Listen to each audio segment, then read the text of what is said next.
नसीब का लिखा एक रोचक कहानी। 15वीं सदी की यह कहानी है। किसी एक गांव में बहुत ज्ञानी पंडित रहा करता था। पंडित आजू बाजू के सारे गांव में बहुत प्रख्यात था और इसी वजह से धनवान भी। पंडित का परिवार ज़्यादा बड़ा नहीं था। पंडित अपनी पत्नी के साथ अपने बड़े घर में अकेला रहता था, क्योंकि पंडित का कोई बेटा नहीं था।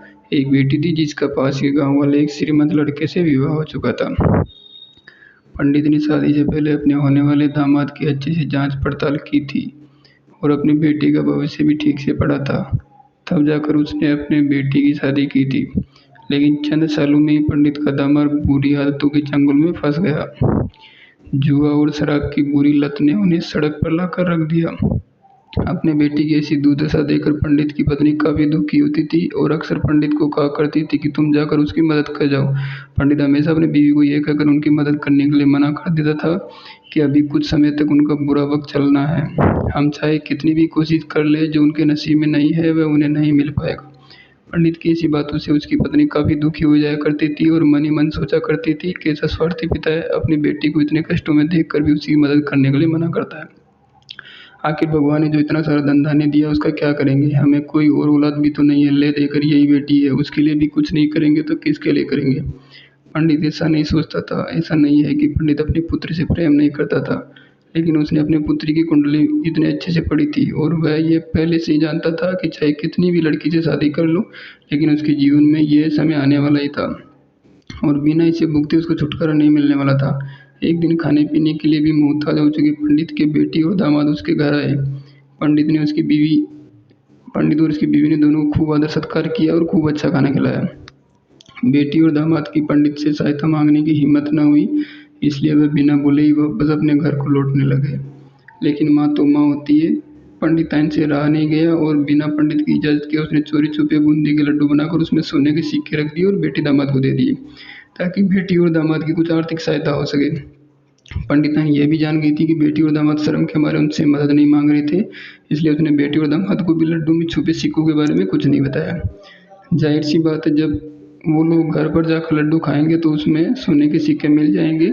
इस तरह बिना उसके मांगे ही उन तक मदद पहुंच जाएगी। सोचकर पंडिताइन मन ही मन अपने बेटी की मदद के लिए खुश होने लगी थी। पंडित के दामाद और बेटी उन दोनों का आशीर्वाद लेकर अपने घर की तरफ रवाना हो गई। उन दिनों गाड़ियां तो होती नहीं थी, घोड़ा गाड़ी या बैलगाड़ियां चलती थी। पैसे ना होते तो चीज़ों की लेन देन से व्यवहार होता था। बेटी और दामाद का गांव पंडित के घर से कोसों दूर था, फिर भी पैसों की कमी के चलते वह चलकर अपने गांव की तरफ निकल पड़े। थोड़ी ही दूर चले थे कि पंडित की बेटी के पैर में मोच आ गई। अब उसको चलना भी मुश्किल हो गया। पंडित के दामाद ने जब देखा कि उसकी बीवी अब बिल्कुल चलने में सक्षम नहीं है, तो उसने एक टांगा अपने घर पर किराए पर ले लिया। दोनों पति पत्नी टांगे में बैठकर घर तक पहुंच गए, लेकिन टांगे वाले को लेन देन के लिए उनके पास पैसे नहीं थे, इसलिए पंडिताइन ने जो बूंदी के लड्डू उन्हें दिए थे वही किराए के तौर पर उस टांगे वाले को दे दिए। टांगे वाले बूंदी के लड्डू को लेकर वहां से चला गया। टांगे वाले अपने घर की तरफ जा रहा था, उसे एक हलवाई की दुकान दिखी। उसने सोचा कि थोड़े से बूंदी के लड्डू से मेरे घर के लोगों का पेट नहीं भरने वाला है, इससे अच्छा मैं इन बूंदी के लड्डू को बेचकर उनसे कुछ चावल खरीद लेता हूँ। टांगे वाले ने बूंदी के लड्डू हलवाई को बेच दिए। जिस गांव में वह हलवाई रहता था, उसी गांव में एक आदमी ने अपने घर पर पूजा रखी थी। उसी पंडित को उस पूजा के लिए बुलवाया था, पूजा में लगने वाले प्रसाद के लिए। उस आदमी ने उस हलवाई से बूंदी के लड्डू लिए जहाँ पर उस टांगे वाले ने बेचे थे। हलवाई ने भी उस आदमी को टांगे वाले से खरीदे हुए लड्डू ही पहले दिए ताकि वह खराब ना हो जाए, क्योंकि वह नहीं जानता था लड्डू कब बने। पूजा खत्म होने पर दक्षिण और बूंदी के लड्डू लेकर जब पंडित अपने घर आया और खाना खाने बैठा तो प्रसाद मिला। लड्डू खाते वक्त लड्डू से सोने का सिक्का निकला। इस घटना को देखकर पंडिताइन की आंखों में आंसू आने लगे। पंडिताइन ने जब पंडित को रोने का कारण पूछा तो पंडिताइन ने पंडित को सब कुछ बताया और पंडित से उनकी बातों पर भरोसा न करने के लिए माफ़ी मांगी।